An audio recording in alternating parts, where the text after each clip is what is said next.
Action verbs and verbs of being. Verbs. Verbs are words that express an action or a state of being. Every sentence has a verb, quite often more than one. Here are some examples of verbs. Skate. She skates. Throws. The pitcher throws the ball. Goes. He goes to school. Was. She was sad. Some of these are action verbs and others are verbs that express states of being. I hope that by the end of this lesson you'll be able to tell the difference. Action verbs.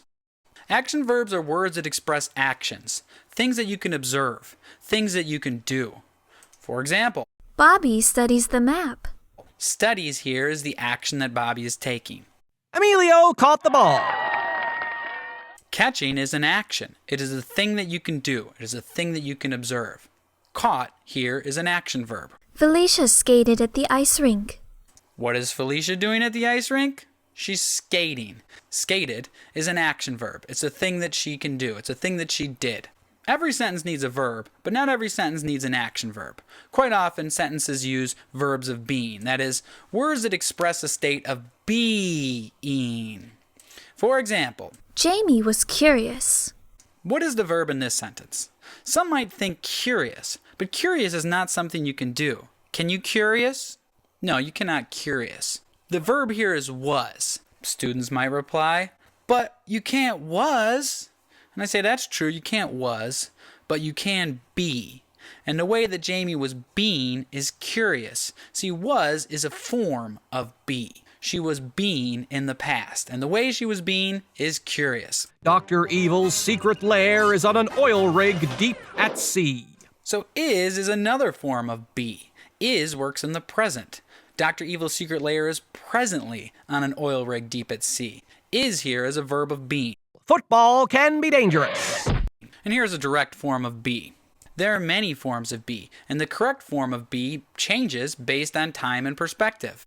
Am, is, are, was, be, being, being, has, have, had, will be, has been. Here are some examples of how be changes based on the perspective of the subject. I am. He, she, it is. You, they, we are.